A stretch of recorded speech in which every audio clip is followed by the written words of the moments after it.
많은 비가 자주 내리는 한 주였네요. 건강하시죠? 저 이작이 2018년도에 한국 청소년 지도자로서 문학 부문에서 대상을 수상한 이력이 있는데요.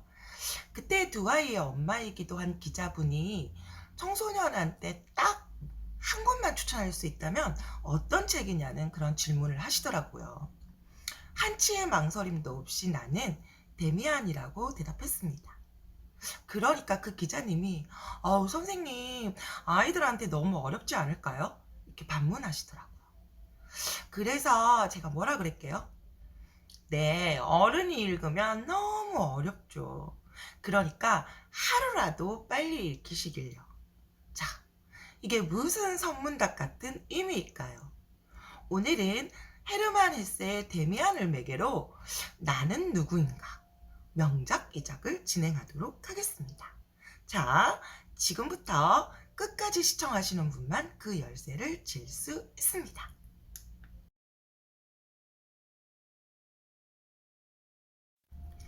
나는 헤르만 헤세의 데미안을 10살 때 처음 읽었는데요.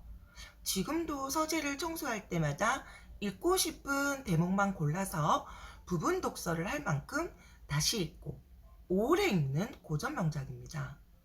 작가 헤세의 소년 시절을 떠올리게 하는 주인공 싱클레어가 데미안이라는 멘토를 만나서 성인이 될 때까지의 대화와 에피소드가 담긴 성장 소설이죠. 그러니까 줄거리만 놓고 보면 그 구성이 단순하고 쉽기 짝이 없습니다.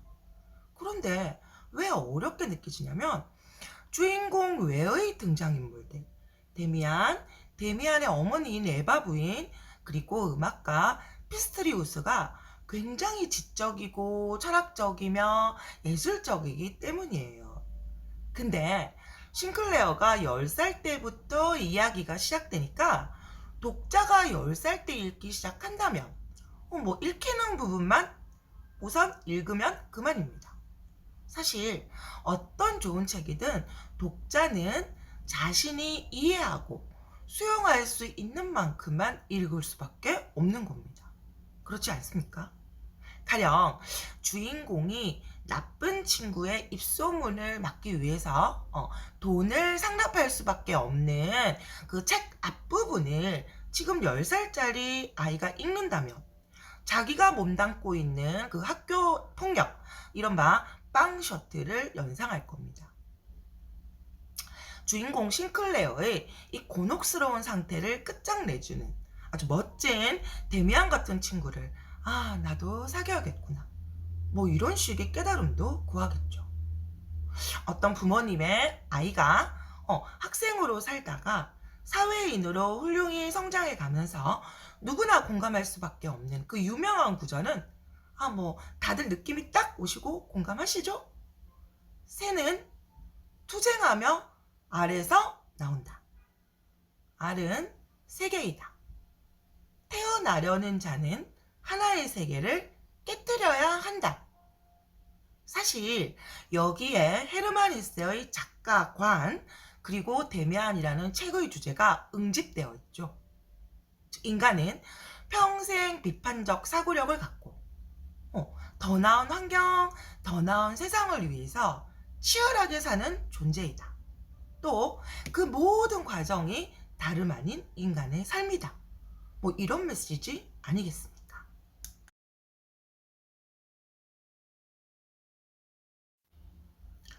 자, 그런데 주인공 이름이 싱클레어. 이 싱클레어란 이름은요, 독일에서 친구의 대명사로 통한답니다. 주인공은 싱클레어인데 어째서 제목은 데미안일까요? 데미안이라는 어원은 데몬, 즉 악마라는 의미에서 나왔습니다. 책 속에서 데미안은 주인공의 친구이자 멘토 역할을 하면서 짬짬이 등장하고 함께 성장해 나가는 존재이죠.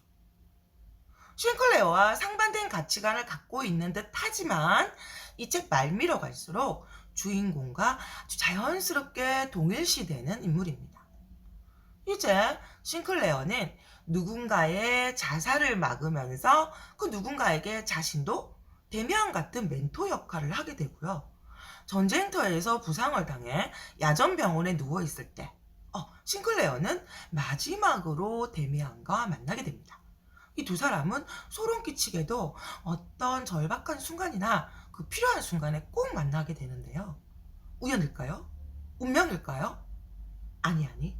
이런 밑도 끝도 모를 신비주의가 아닙니다. 소설의 마지막 장에서 데미안은 죽고 싱클레어는 그와 자신이 비슷하게 닮아 있다는 말을 하죠. 데미안은 다름 아닌 싱클레어 내면에나 또 다른 나, 바로 자기 자신이었던 겁니다. 내 안에서 쉽게 끄집어내지 못했을 뿐 나를 이루고 있는 낯선 자아라고나 할까요? 책 속 데미안은 이제 그만 죽어버렸지만 짐작컨대 싱클레어는 죽을 때까지 또 다른 데미안을 만나갈 것이고, 독자는 이 책을 읽으면서 독자만의 데미안을 만나는 일. 독자가 자기 안에서 자신의 또 다른 자아를 끄집어낼 수 있는 데미안을 읽는다는 것은 바로 그런 용기 있는 작업이기도 한 것이지요.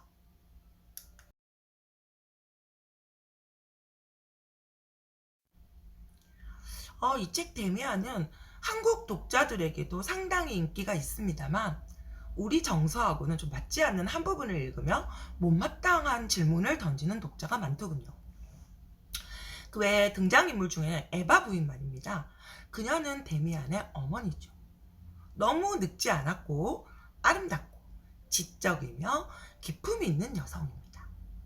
그녀는 주인공 싱클레어가 연모하는 이성으로 그려지죠.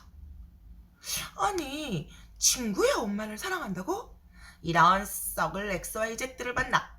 네, 한국 독자들의 반응은 당연히 이럴 수 있습니다.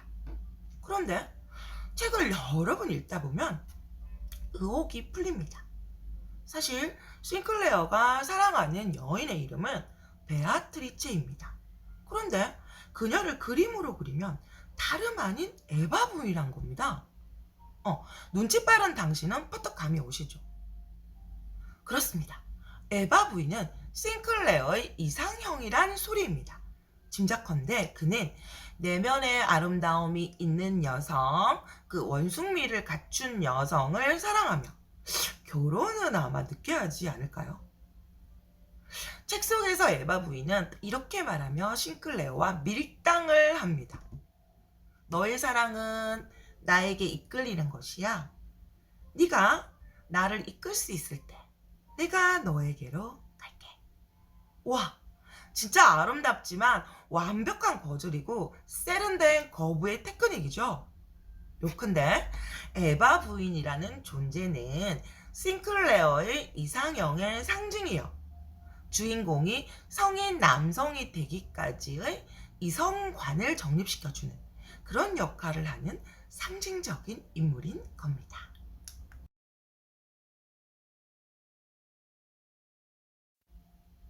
근데 헬세는 왜 평생 인간 개개인의 내면을 파고들며 나는 누구인가 캐묻는 그런 작품만 줄기차게 썼습니까? 저 이작에게로 문청들이 가장 많이 해오는 질문입니다. 자, 이 질문에 대한 답을 하려면 헬세가 살았던 시절을 한번 생각해 보아야 합니다. 그는 1, 2차 세계대전을 다 살아낸 사람입니다. 그래서 소설 데미안의 배경 역시 1차 세계대전 중이죠. 헬세 어록 중에 유명한 말씀이 기억나시죠? 전쟁의 유일한 효용은 바로 사랑은 증오보다, 이해는 분노보다, 평화는 전쟁보다 훨씬 더 고귀하다는 사실을 우리에게 일깨워주는 것 뿐이다.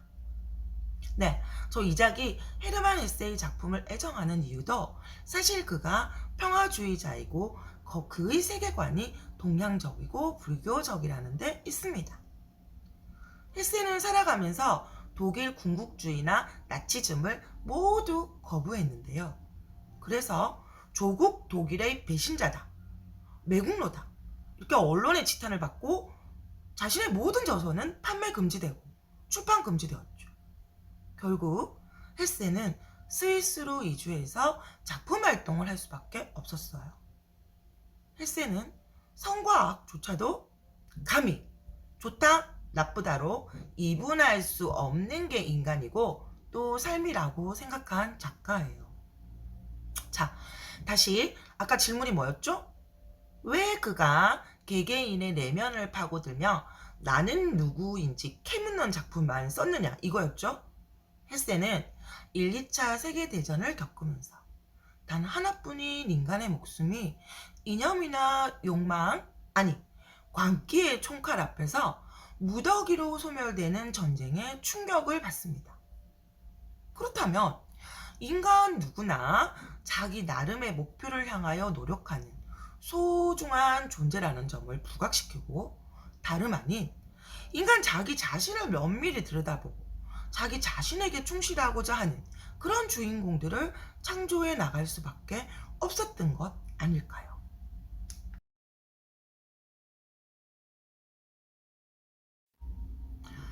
오늘 명작이작은 헤르만 헤세의 데미안을 매개로 나를 찾는 길을 열어드리고 있습니다. 한국인의 한 사람으로 살아가며 저는 개인적으로 이런 생각이 듭니다. 우린 아직도 휴전 중인데다가 지구촌에 다 죽은 이념이나 명분 따위가 우리 정치판에서는 좀비처럼 설치고 다니는 꼴을 보면서 살아가고 있지 않습니까? 그래서 지난 전쟁 시절을 먼저 살다간 이 헤세가 남긴 이 소설 데미안이 예사롭지 않습니다. 싱클레어라는 한 소년의 단순한 성장 소설이기만 할까요? 우리야말로 이제는 육신이나 물질이 아니라 정신이 좀 더 성장해야 할 시기 아닐까요?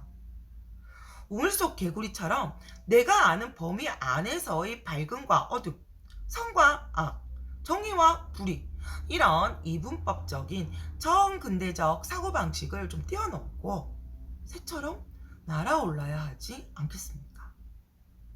자, 세상이 어떻게 변화하든 당신 자신은 누구십니까?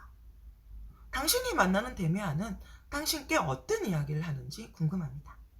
내가 데미안을 다시 만나면 또 더 무슨 이야기를 하는지 귀 기울였다가 어떤 식으로든 당신과 공유해 나가겠습니다. 명작 이작과 함께 하시는 분들, 명작 이작 좋아요로 응원 주시는 분들, 아름답고 평화로운 봄밤 되십시오. 저는 다음 주말에 다시 돌아오겠습니다.